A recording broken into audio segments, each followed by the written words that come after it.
O desejado de todas as nações. Capítulo 33. Quem são meus irmãos? Este capítulo se baseia em Mateus capítulo 12, versos 22 a 50 e Marcos capítulo 3, versos 20 a 35. Os filhos de José longe estavam de ter simpatia pela obra de Jesus. As notícias que lhe chegavam aos ouvidos acerca de sua vida e trabalhos enchiam-nos de surpresa e terror. Ouviram que dedicava noites inteiras à oração, que durante o dia era oprimido por grande quantidade de gente e não se permitia sequer o tempo necessário para comer. Os amigos achavam que se estava consumindo por seu incessante labor. Não podiam explicar a atitude que tinha para com os fariseus, e alguns havia que receavam pelo equilíbrio de sua razão.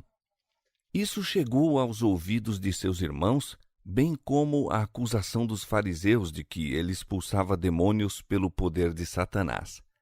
Sentiram vivamente a vergonha que lhes sobrevinha devido a seu parentesco com Jesus. Sabiam que tumulto suas palavras e obras ocasionavam, e não somente se alarmavam com as ousadas declarações dele, mas ficavam indignados com a acusação que fazia aos escribas e fariseus. Resolveram persuadi-lo ou constrangê-lo a deixar esse método de trabalhar e induziram Maria a unir-se a eles, pensando que, em vista de seu amor por ela, poderia conseguir levá-lo a maior prudência. Fora justamente antes disso que Jesus operara pela segunda vez o milagre de curar um possesso, cego e mudo, e os fariseus haviam renovado a acusação: ele expulsa os demônios pelo príncipe dos demônios. Mateus 9:34. Cristo disse-lhes positivamente que, em atribuir a obra do Espírito Santo a Satanás, estavam se separando da fonte de bênçãos. Os que tivessem falado contra o próprio Cristo, não lhe discernindo o caráter divino, poderiam receber perdão, pois, mediante o Espírito Santo, poderiam ser levados a ver seu erro e arrepender-se. Seja qual for o pecado, se a alma se arrepende e crê, a culpa é lavada no sangue de Cristo. Mas aquele que rejeita a obra do Espírito Santo assume uma posição que impede o acesso ao arrependimento e à fé. É pelo Espírito que Deus opera no coração. Quando o homem rejeita voluntariamente o mesmo e declara que é de Satanás, corta o conduto por onde Deus se pode comunicar com ele. Quando o Espírito é afinal rejeitado, nada mais pode Deus fazer pela alma. Os fariseus a quem Cristo dirigiu essa advertência não acreditavam eles próprios na acusação que lançaram contra ele. Não havia nenhum daqueles dignitários que se não sentisse atraído para o Salvador. Tinham ouvido a voz do Espírito no próprio coração, declarando ser ele o ungido de Israel e insistindo em que se confessassem seus discípulos. À luz de sua presença, haviam compreendido a própria falta de santidade e anelado uma justiça que não podiam criar. Mas, depois de o haverem rejeitado, seria excessivamente humilhante recebê-lo como Messias. Tendo posto o pé na vereda da incredulidade, eram demasiado orgulhosos para confessar seu erro, e para evitar reconhecer a verdade, tentavam com desesperada violência contestar os ensinos do Salvador. A prova de seu poder e misericórdia os exasperava. Não podiam impedir que o Salvador operasse milagres, não lhe podiam silenciar os ensinos. Fizeram, porém, tudo quanto puderam para o apresentar sob um falso aspecto e torcer-lhe as palavras. No entanto, o convincente Espírito de Deus o seguia e tiveram de construir muitas barreiras para lhe resistir ao poder. A mais poderosa instrumentalidade que se possa fazer atuar sobre corações humanos estava lutando contra eles, mas não se queriam render. Não é Deus que cega os homens ou lhes endurece o coração. Envia-lhes luz para lhes corrigir os erros e guiá-los por veredas seguras. É pela rejeição dessa luz que os olhos cegam e o coração se endurece. Muitas vezes o processo é gradual e quase imperceptível. A luz chega até a alma por meio da palavra de Deus, de seus servos ou diretamente por seu espírito. Mas quando um raio de luz é rejeitado, dá-se o parcial entorpecimento das percepções espirituais e a segunda revelação da luz é menos claramente discernida. Destarte aumenta a treva até que se faz noite na alma. Assim se dera com esses guias judeus. Estavam convencidos de ser Cristo assistido por um poder divino, mas a fim de resistir à verdade, atribuíam a obra do Espírito Santo a Satanás. Procedendo desse modo, escolhiam deliberadamente o engano. Renderam-se a Satanás e daí em diante foram regidos por seu poder. Intimamente ligada à advertência de Cristo acerca do pecado contra o Espírito Santo, encontrava-se a que é dada contra as palavras ociosas e más. As palavras são um indício do que se acha no coração. Da abundância do seu coração fala a boca. Mas as palavras são mais do que um indício do caráter. Têm poder de reagir sobre o caráter. Os homens são influenciados por suas próprias palavras. Muitas vezes, levados por um momentâneo impulso, instigados por Satanás, dão expressão ao ciúme ou às más suspeitas, exprimindo aquilo em que não creem realmente. Essa expressão, porém, reage sobre os pensamentos. São enganados pelas próprias palavras e chegam a crer verdade aquilo que disseram por instigação de Satanás. Uma vez tendo expressado uma opinião ou decisão, são muitas vezes demasiado orgulhosos para retratar e tentam provar acharem-se com a razão até que chegam a crer ser realmente assim. É perigoso emitir uma palavra de dúvida, perigoso questionar e criticar a luz divina. O hábito de descuidosa e irreverente crítica reage sobre o caráter, fomentando irreverência e incredulidade. Muito homem condescendente com esse hábito, assim tem prosseguido, inconsciente do perigo até chegar ao ponto de criticar e rejeitar a obra do Espírito Santo. Jesus disse: de toda a palavra ociosa que os homens disserem, hão de dar conta no dia do juízo, porque por tuas palavras serás justificado e por tuas palavras serás condenado. Dirigiu então uma advertência aos que foram impressionados por suas palavras, que o ouviram de boa vontade, mas não se entregaram para a habitação do Espírito Santo. Não é só pela resistência, mas pela negligência que a alma é destruída. Quando o espírito imundo tem saído do homem, disse Jesus, anda por lugares áridos, buscando repouso e não encontra. Então diz: voltarei para minha casa de onde saí. E, voltando, acha-a desocupada, varrida e adornada. Então vai e leva consigo outros 7 espíritos piores do que ele, e entrando, habitam ali. Muitos havia nos dias de Cristo, e os há atualmente, sobre quem o domínio de Satanás por algum tempo parecia ter cessado. Mediante a graça de Deus, foram libertados dos maus espíritos que exerciam domínio sobre a alma. Regozijavam-se no amor de Deus, mas, como os ouvintes do terreno pedregoso da parábola, não permaneceram em seu amor.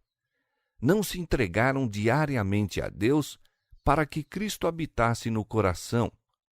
E quando o mau espírito voltou, com outros 7 espíritos piores do que ele, foram inteiramente dominados pelo poder do mal. Quando a alma se rende inteiramente a Cristo, novo poder toma posse do coração.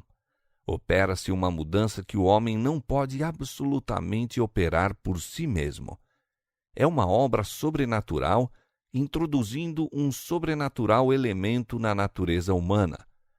A alma que se rende a Cristo torna-se sua fortaleza, mantida por ele num revoltoso mundo, e é seu desígnio que nenhuma autoridade seja aí conhecida, senão a sua. Uma alma assim guardada pelos seres celestes é inexpugnável aos assaltos de Satanás, mas, a menos que nos entreguemos ao domínio de Cristo, seremos governados pelo maligno. Temos inevitavelmente de estar sob o domínio de um ou de outro dos dois grandes poderes em conflito pela supremacia do mundo. Não é necessário que escolhamos deliberadamente o serviço do reino das trevas para cair-lhe sob o poder. Basta negligenciarmos fazer aliança com o reino da luz. Se não cooperarmos com os instrumentos celestes, Satanás tomará posse do coração e torná-lo-á morada sua.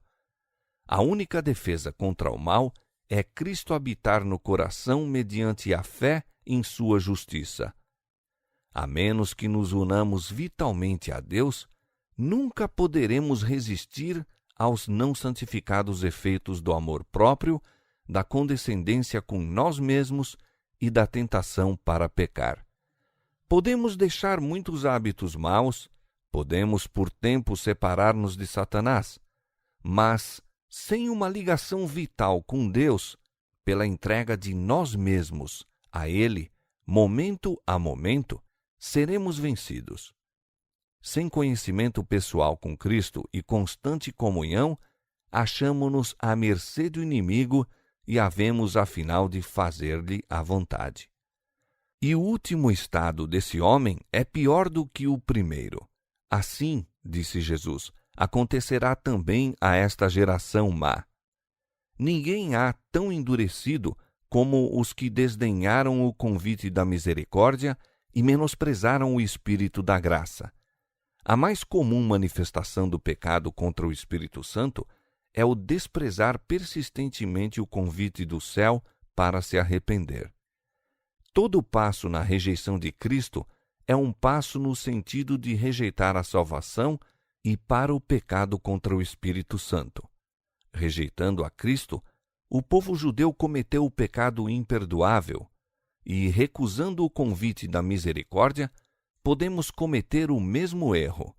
Insultamos o príncipe da vida e o expomos à vergonha perante a sinagoga de Satanás e em face do universo celeste, quando recusamos ouvir-lhe os mensageiros, dando, em vez disso, atenção aos instrumentos de Satanás que querem arrebatar de Cristo a alma. Enquanto uma pessoa fizer isso, não pode achar esperança de perdão, perdendo por fim todo o desejo de se reconciliar com Deus. Enquanto Jesus estava ainda ensinando o povo, os discípulos trouxeram a notícia de que sua mãe e seus irmãos estavam fora e desejavam vê-lo. Sabia o que lhes ia no coração e, respondendo, disse ao que lhe falara: "Quem é minha mãe? E quem são meus irmãos?" E, estendendo a sua mão para os seus discípulos, disse: "Eis aqui minha mãe e meus irmãos. Porque qualquer um que fizer a vontade de meu Pai que está nos céus, este é meu irmão e irmã e mãe." Todos os que recebessem a Cristo pela fé estar-lhe-iam ligados por um laço mais íntimo que os de parentesco humano. Tornar-se-iam um com ele, como ele era um com o Pai. Crendo em suas palavras e praticando-as, sua mãe lhe estava mais próxima e salvadoramente ligada do que por meio do parentesco natural. Seus irmãos não receberiam nenhum benefício de sua relação com ele, a menos que o aceitassem como Salvador pessoal. Que apoio teria Cristo encontrado em seus parentes terrestres, houvessem eles crido nele como enviado do céu e com ele cooperado na obra de Deus? Sua incredulidade lançou uma sombra sobre a vida terrena de Jesus. Foi uma parte da amargura daquele cálice de aflição que esgotou por nós. A inimizade ateada no coração humano contra o Evangelho experimentou-a vivamente o Filho de Deus e foi-lhe mais penosa no próprio lar, pois tinha o coração cheio de bondade e amor e apreciava a terna consideração nas relações de família. Seus irmãos desejavam que cedesse às ideias deles, quando esse proceder teria estado inteiramente em desarmonia com sua divina missão. Achavam que ele necessitava de seus conselhos. Julgavam-no sob seu ponto de vista humano e pensavam que, se falasse apenas coisas aceitáveis aos escribas e fariseus, evitaria a desagradável controvérsia que suas palavras suscitavam. Consideravam, de sua parte, uma exorbitância pretender divina autoridade e colocar-se perante os rabis como reprovador de seus pecados. Sabiam que os fariseus estavam buscando ocasião de o acusar e achavam que lhes dera suficiente ocasião. Com o limitado alcance, não podiam calcular a missão que viera cumprir e, portanto, não eram capazes de simpatizar com ele em suas provações. Suas palavras rudes, destituídas de apreço, mostravam que não tinham a verdadeira percepção de seu caráter e não discerniam que o divino se confundia com o humano. Viam-no frequentemente cheio de pesar, mas, em vez de o confortar, seu espírito e palavras apenas lhe magoavam o coração. Sua natureza sensível era torturada, mal entendidos os motivos que o impeliam, mal compreendida a sua obra. Seus irmãos apresentavam muitas vezes a filosofia dos fariseus, batida e mofada pelo tempo, e ousavam pensar que podiam ensinar àquele que compreendia toda a verdade e entendia todos os mistérios. Condenavam francamente o que não podiam compreender. Suas censuras eram-lhe vivas reprovações, e sua alma consumia-se e enchia-se de aflição.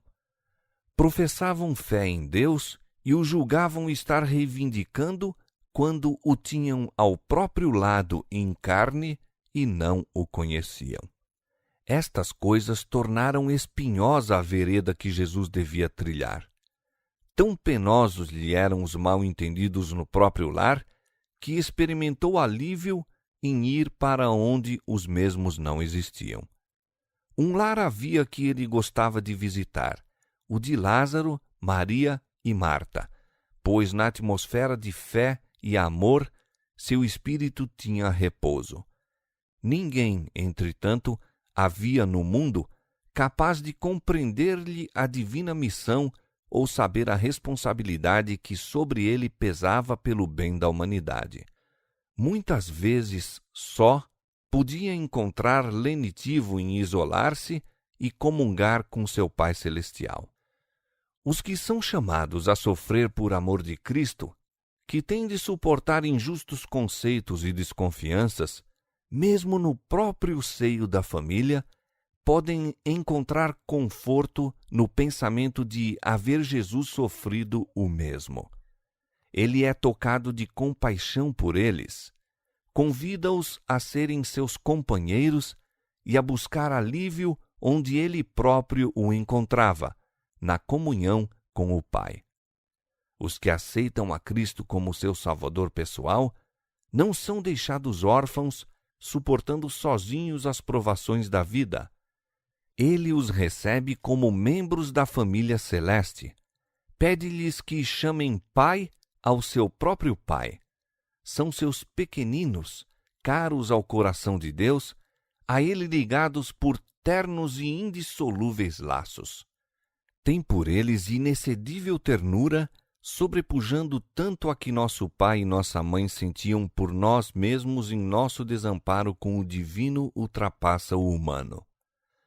Uma bela ilustração das relações de Cristo para com seu povo encontra-se nas leis dadas a Israel. Quando, em virtude da pobreza, um hebreu se via forçado a abrir mão de seu patrimônio e a vender-se como escravo, o dever de resgatá-lo a eles e à sua herança recaía no parente mais chegado. Ver Levítico capítulo 25, verso 25, verso 47 a 49 e Rute capítulo 2, verso 20.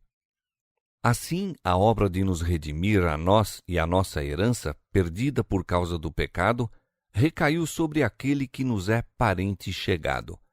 Foi para resgatar-nos que ele se tornou nosso parente, mais achegado que o pai, mãe, irmão, amigo ou noivo é o Senhor nosso Salvador. Não temas, diz ele, porque eu te remi. Chamei-te pelo teu nome, tu és meu.